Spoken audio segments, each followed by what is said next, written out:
إن الحمد لله نحمده ونستعينه ونستغفره ونؤمن به ونتوكل عليه ونعوذ بالله من شرور أنفسنا ومن سيئات أعمالنا من يهد الله فلا مضل له ومن يضلله فلا هادي له ونشهد أن لا إله إلا الله وحده لا شريك له ونشهد أن سيدنا وحبيبنا ومولانا محمدا عبده ورسوله قال الله تعالى في كتابه العزيز بعد أعوذ بالله من الشيطان الرجيم وإذ يتحاجون في النار فيقول الضعفاء للذين استكبروا إنا كنا لكم تبعا فهل أنتم مغنون عنا نصيبا من النار قال الذين استكبروا إنا كل فيها إن الله قد حكم بين العباد صدق الله العظيم فقال النبي الكريم صلى الله تعالى عليه وسلم والذي نفسي بيده لأن يأخذ أحدكم حبله فيحتطب على ظهره خير له من أن يأتي رجلا فيسأله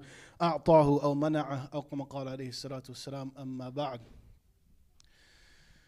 I wanted to present a scenario, and I want you to reflect on your own emotions, your own thoughts as I lay out this situation. And what I want you to think about, or imagine, if you will, is that you're working on a project. Whether it's for work or school, that's more up to you. But imagine that while working on this project that you specifically are in charge of, one person comes up to you and says, I don't care what you have to say, I'm not going to do my job. And before you can even respond to this person who hasn't given you any logic, any reason, before you can respond to them, another person just happens to come up behind them, clearly inspired by them, and says, I'm not going to do my job either. And so now you have two people who you're going to have to try and either work with or work around. Assuming that you try your best to see how can I make them work with me, how can I get them to jump on board, how can I get them to buy in. You do what you can. But inevitably a time comes where you just have to give up on it because they're not willing to change their position. You've tried everything that you can. You've spoken to them in a soft way. You've spoken to them in a harsh way. You've done everything you possibly can to get them to listen, to do what they're supposed to do in the first place. And so inevitably what you have to do is report it, either to your own supervisor, your teacher, whoever it is. And the consequences that come will then, of course, come from that individual, the person who's the big boss, who's higher up in the chain. So continuing then, the teacher or the supervisor calls them in and they fail them for the teacher, or they fire them for the supervisor. And now they're both suffering, right? Both of them now are suffering. But what I want you to think about in this scenario is rather specifically at the end of this, how these two will then interact with one another. Because what I want you to think about is that first person walking with the second person fresh off of this disgrace, being fired or failed. And the second person looks at them and they say, this is all your fault. I was doing what you did. You should have to pay my bills. Or you should have to pay for the extra money for tuition that I'm going to have to spend because I failed this class. You should pay. You should compensate me with something. And the first person is going to say, buddy, we're in the same boat. Do you think I have the money for that? Do you think I can do that? Now, this strange scenario, and when you hear it, you think, and as you think about it, you reflect on the fact that clearly these are two people who aren't right in the head. The first because he wouldn't listen. The second because why are you blindly following someone like that? To your own doom, to your own demise. But this scenario falls very closely to something that Allah subhanahu wa ta'ala presents in the Quran, in Surah Al-Ghafir, where He tells us about two parties in the hellfire. That وَإِذْ يَتَحَاجُّونَ فِي النَّارِ فَيَقُولُ الضُّعَفَاءُ لِلَّذِينَ اسْتَكْبَرُوا إِنَّا كُنَّا لَكُمْ تَبَعًا Allah subhanahu wa ta'ala tells us that there will be people in the hellfire, just through this very short part of the verse, that were arrogant individuals. Of course, right? When we think about hellfire and the inhabitants of hellfire, we imagine it to be people who are arrogant, who think they're better than others. But then what Allah subhanahu wa ta'ala also mentions is that there's also these weak people, people who were lowly in society, people who were on the bottom end. And that these people who have now found themselves in hellfire, they go and they're kind of arguing in the hellfire with these individuals, these high up people, these high class folk who they followed. And they say, we used to follow you. Inna kunna lakum taba'a. We're just following you. فَهَلْ أَنْتُمْ مُغْنُونَ عَنَّا نَصِيبًا مِنَ النَّارِ. You should be taking some of this punishment from us.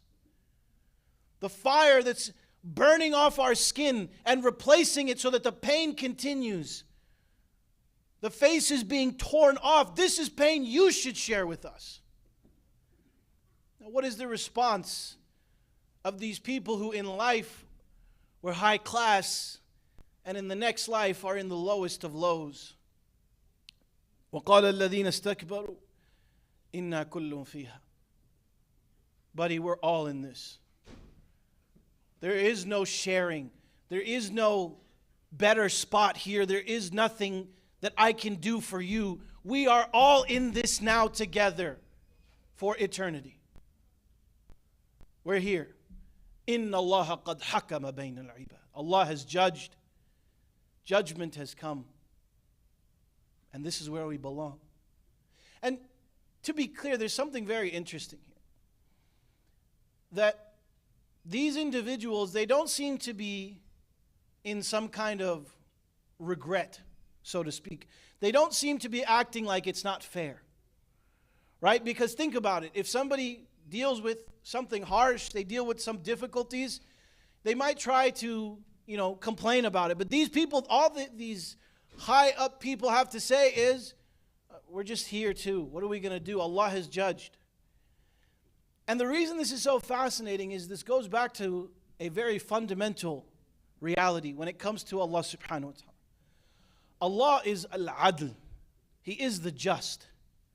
And when you think about hisab, when you think about judgment, standing in front of Allah and answering for every single thing that we do in this life, it's not for Allah's sake that this occurs.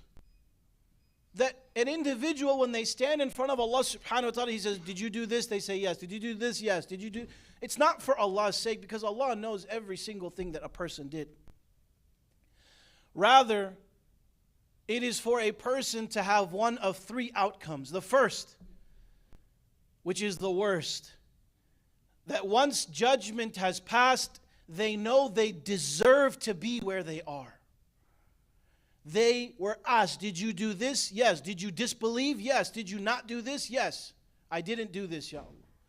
And when the time comes, they understand and recognize, you know what? I deserve to be here. I messed up. There's no escape here for me. There's nobody else to blame. That's the worst kind. The second is the person who stands in front of Allah subhanahu wa ta'ala and feels that they are doomed. They think that they will be heading to hellfire, but Allah, out of His mercy, because of their iman, says, today I forgive you. Enter my paradise. And that's a beautiful position to be in. But the best position to be in is one where Allah subhanahu wa ta'ala has a soul that comes in front of Him. And perhaps they were killed in the path of Allah. Perhaps they did something that was so righteous that Allah subhanahu wa ta'ala says, I forgive all of your mistakes. There is no accountability for you. Enter paradise. These are the three possible outcomes. But that first one, these people who were the high, mighty people in life who disbelieved, well, they understand we deserve to be here. There is no debating this, oh, maybe this or that. No, they understand we're supposed to be here. And then they call out to the guardians, to the angels in hellfire. They say to them, قَالَ الَّذِينَ فِي النَّارِ. Allah subhanahu wa ta'ala says, then the people, first He divided them into two separate categories. الَّذِينَ اسْتُضْعِفُوا, those who were الضُّعَفَاء, those who were oppressed in life, who were lowly in life, and those who were high up in life. الَّذِينَ اسْتَكْبَرُوا. But then, once these people make this statement, we're all in this together, there is no this or that, we are all one now, unfortunately. Allah subhanahu wa ta'ala changes the verbiage and says, وَقَالَ الَّذِينَ فِي النَّارِ. Those people of hellfire. No distinction, no better or worse, just people of hellfire. They call out, لِخَزَنَةِ جَهَنَّمْ أُدْعُوا رَبَّكُمْ يُخَفِّفْ عَنَّا يَوْمًا مِنَ الْعَذَابِ. Please just ask your Lord to reduce the pain for one day. Please. And these angels asked, أَوَلَمْ تَكُ تَأْتِيكُمْ رُسُلٌ. Didn't a messenger come to you telling you what to do? Didn't you have the answers in front of you? And they say, but yeah, we did. We did have those answers. But we ignored it. We left it. We didn't follow. And they say to them that, قَالُوا فَدْعُوا. So then keep asking for whatever you want. وَمَا دُعَاءُ الْكَافِرِينَ إِلَّا فِي ضَلَالٍ. Your du'as will never be accepted. Your dua will never be accepted. Keep asking for whatever you want. This is a harsh reality. It is the harshest possible reality you can think about. And any sane person has a question to ask when reading this or listening to this. To ask those who were considered the weak, the du'afa, why did you follow them? You claim we were only following you to the high and mighty people. But why? What was it that made you follow them? And they probably have any number of excuses. But that's all that they are at the end of the day. They're just excuses. They would say, oh, they were the wealthy people of our time. They were the people we looked up to, that they had righteous ancestors, or they had a high-class background. They would be mean to me if I didn't follow them. They would have talked about me behind my back. Society would have looked down on me. But you tell me, you answer this question for your own self. Are any of those things worth an eternal punishment? The math doesn't math. Right? It doesn't seem to add up because, oh, you were worried about what people would say. You were worried about the things that might be done to you here and there. But what about what was going to happen to you inevitably if you didn't listen? If you didn't do what you were supposed to do? You know, these people are basically saying, what, you know, if I do this, what are people going to say? If I don't do this, what are people going to say? The answer is, who cares? Who cares? Because I can tell you without a doubt is that those people will never be around to answer on the day of judgment for any of us. They'll never be there to answer. Each and every single one of us here carries our own level of personal responsibility in front of Allah subhanahu wa ta'ala. Allah subhanahu wa ta'ala makes that abundantly clear when He says, وَلَا تَزِرُ وَازِرَةٌ وِزْرَ أُخْرَى. No soul will ever carry the burden of another. And you might think to yourself, well, you know what? My mom is real nice to me. She carries my laundry right now. She carries my clothes, or she carries my payments. My daddy pays my bills, or this or that. You might think to yourself, what about them? And Allah subhanahu wa ta'ala answers that question very succinctly. وَإِن تَدْعُ مُثْقَلَةٌ إِلَى حِمْلِهَا لَا يُحْمَلْ مِنْهُ شَيْءٌ وَلَوْ كَانَ ذَا قُرْبًا. That even if this person who's born down, they are completely loaded with sins, they call out to another person from their own family saying, carry something, they'll never carry it. They'll never be able to carry that, even the tiniest bit of that burden. إِنَّمَا تُنذِرَ الَّذِينَ يَخْشَوْنَ رَبَّهُمْ بِالْغَيْبِ وَأَقَامُوا الصَّلَاةِ. And then this is a message to the Prophet, and a message then even to us. You can only give a warning to people, you can only give this message to people who actually will consider it. People who might actually listen.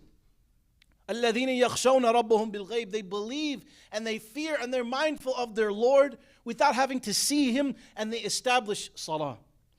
وَمَنْ تَزَكَّى فَإِنَّمَا يَتَزَكَّى لِنَفْسِهِ.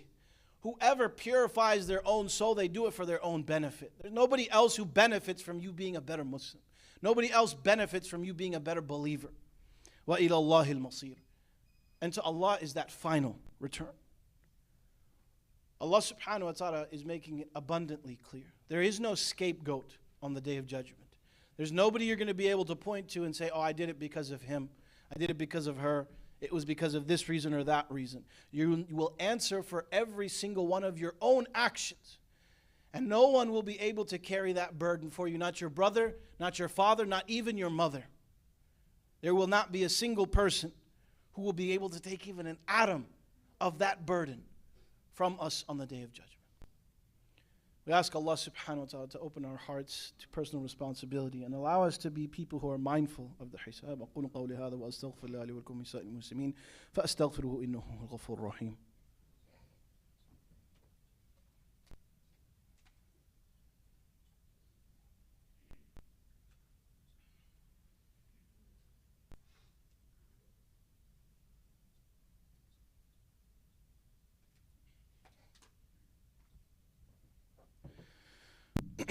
بسم الله الرحمن الرحيم الحمد لله رب العالمين والصلاة والسلام على سيد المرسلين سيدنا ونبينا مولانا محمد وآله وصحبه وسلم.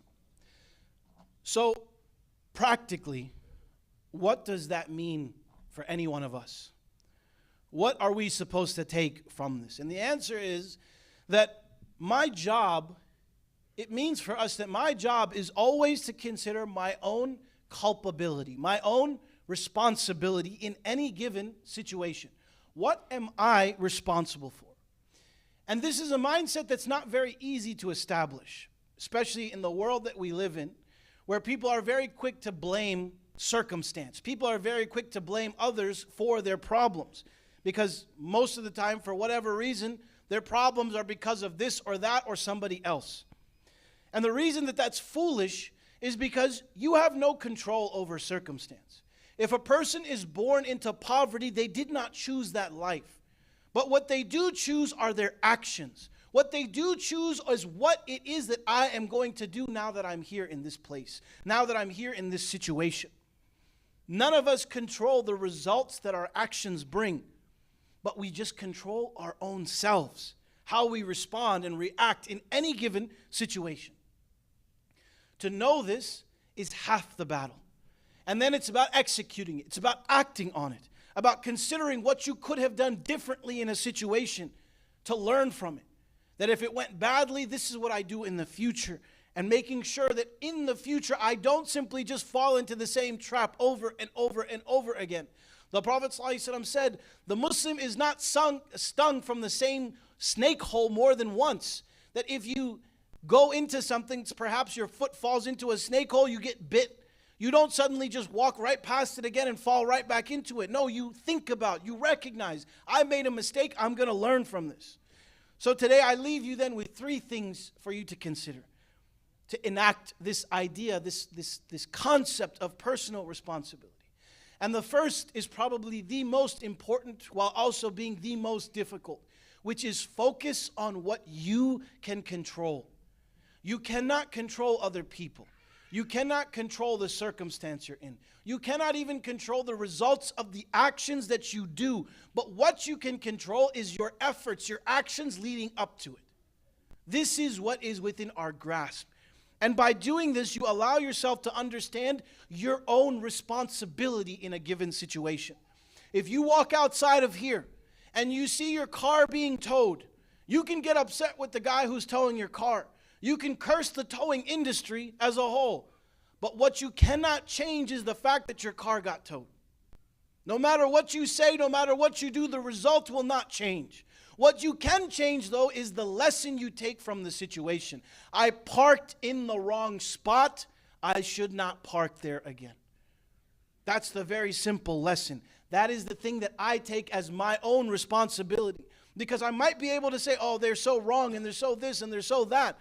But what does that change? The only thing I can control is my own actions. And so because of the fact that I did something, even when it perhaps wasn't something that was clearly my fault, I still accept responsibility. Why? Because this is something that the Prophets, ﷺ, all of them did. They accepted responsibility, even when it didn't seem like it was their fault.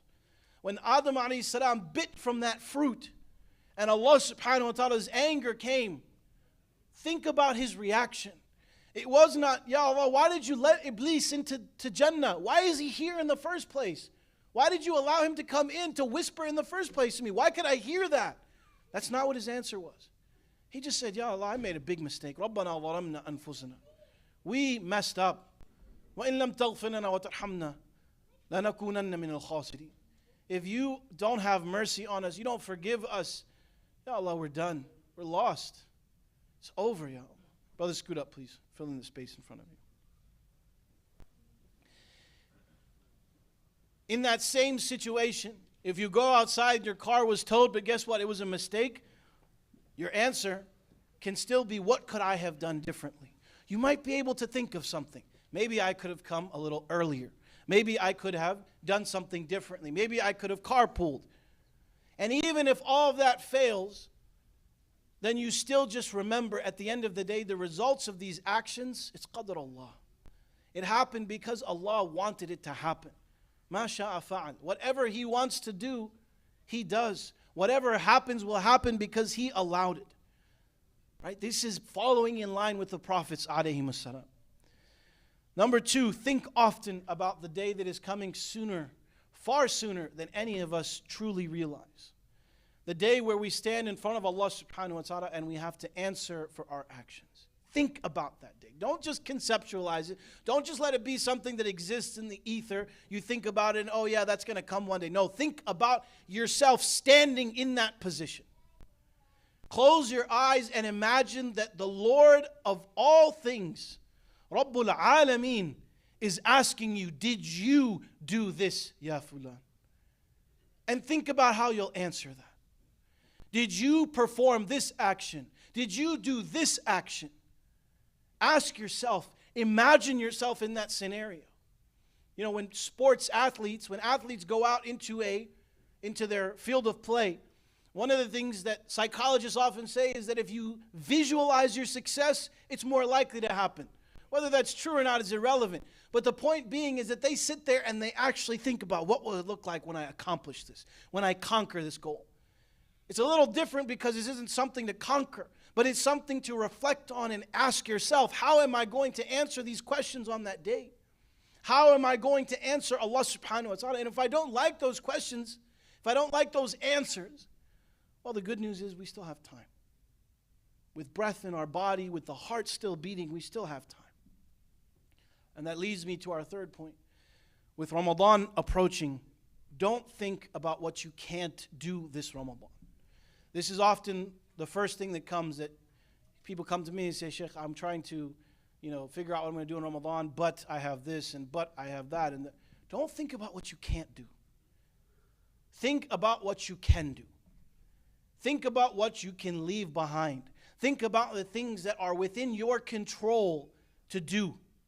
Not the things that are out of your control, the things that are in your control.